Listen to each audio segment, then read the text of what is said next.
Hi there, Jon Turino here. I thought I'd take a little time tonight to give a little bit of background about where I came from and what I've done over these last many years, just in case you might be interested. I grew up selling pianos and organs with my father in his music store, and I learned an awful lot about the guts of pianos, and I got my early electronics training fixing electronic organs. I've even written a small book called Piano Story, Getting Yes in the Sales Process, which is available from the website at jonturino.com. If you read that, you'll know more about pianos than you ever wanted to, but if you ever go out to buy one, you'll also be as smart as you would ever want to be about it. I went to the U.S. Army for 3 years, graduated from radar school with honors, and spent some time rough duty at the Presidio of San Francisco. So I did not have to go overseas during the Vietnam era, which I'm very happy about. Many of my friends did, and they're still suffering these days. So if you can help a veteran, please help a veteran. From there, I went into the automatic test equipment business at Xerox Data Systems, and then as the applications engineer, field service engineer, eventually vice president of customer support for a company called Instrumentation Engineering, and later moved out to Mountain View, California, in the Bay Area to work for Fluke Trendar.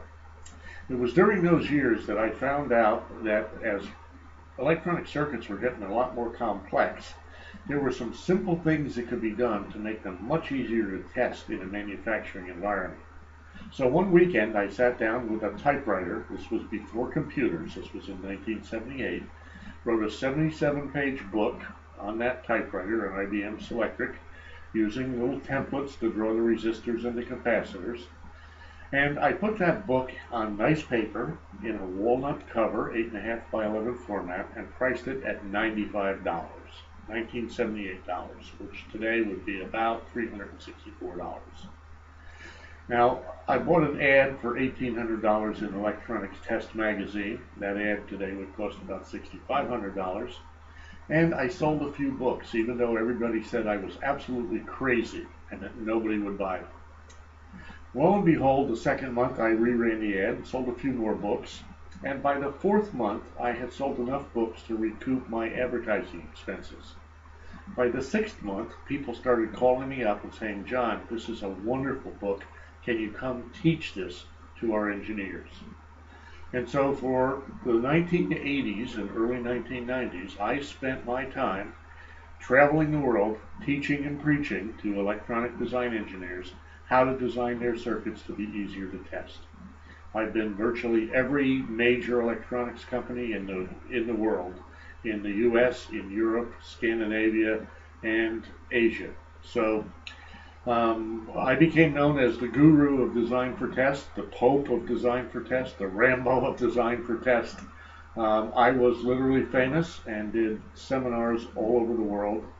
And I also was active in the Institute of Electrical and Electronic Engineers and helped build a standard test bus, which in 1990 got adopted, and all the semiconductor companies started building circuits that included this test bus.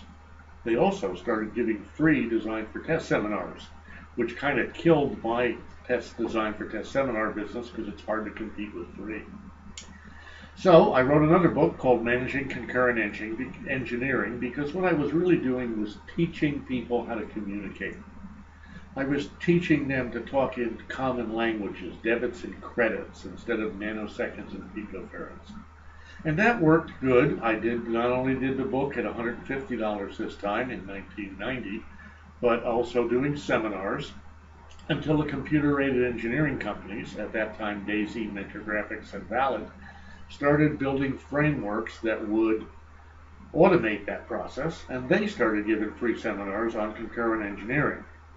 And at that point, I didn't have a third book in me, so I ended up moving to Oregon in 1994 and going to work for Mentor Graphics to help market their analog and mixed signal simulation products. I worked for them for a couple of years and then went to integrated measurement systems, marketing capital equipment to the semiconductor world. And then in 2002, the semiconductor business got sick and the capital equipment business got pneumonia. So my job and a great many other jobs just disappeared from the world. So in 2003, at age 55, I reinvented myself as an insurance and financial services agent, and I did that as a farmer's agent for 8 years until we had a falling out over about whether or not I had enough business to open a storefront, hire a staff, and so on and so forth. I had actually made my differentiator the fact that I would come to the client, I would answer the phone in the evenings, I would answer the phone on the weekends, and I'd visit at the home or the office. And that was my differentiator, and my clients loved that. So anyway, I also did a stint with the Alliance of Portland Neighborhood Business Associations, which is now Venture Portland. I was their executive director for a year and a half and did a lot of work helping the 35 business district associations in Portland build their membership and build their events and apply for grants. And I did a lot of testifying before Portland City Hall, City Council. Had a great time at it until the organization decided to change direction, the board, and so we parted amicably.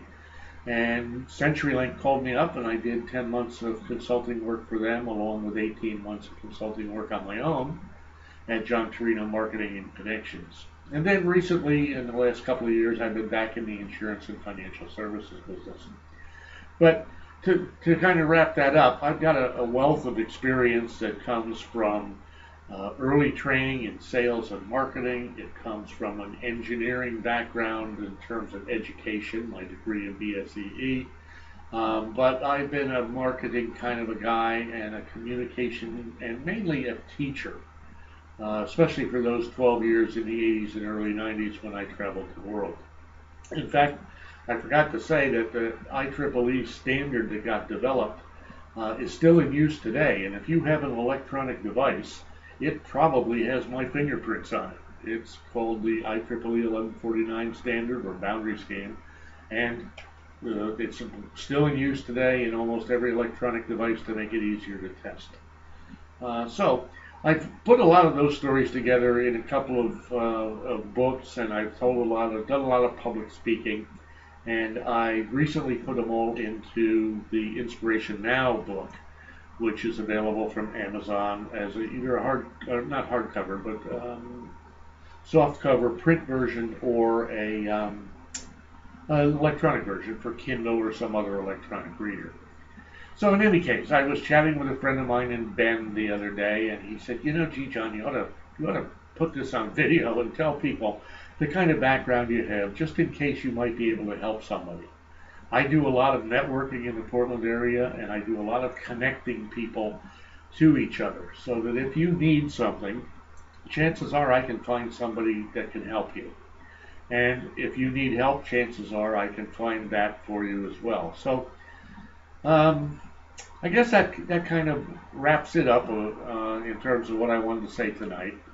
There'll probably be more of these if anybody really watches it, if anybody cares. But think of me as a resource, not only in the insurance and financial services business, but as an author and a speaker. If you need somebody who knows how to motivate your folks, if you need sales training kinds of things, if you need marketing work, I can do that kind of stuff. I've got a huge background in it. So anyway, thanks for watching. I hope you found it interesting, and I look forward to seeing each of you at some function or another, or on a consulting or speaking assignment. Thanks again. Have a great evening or a great day, whichever the case may be.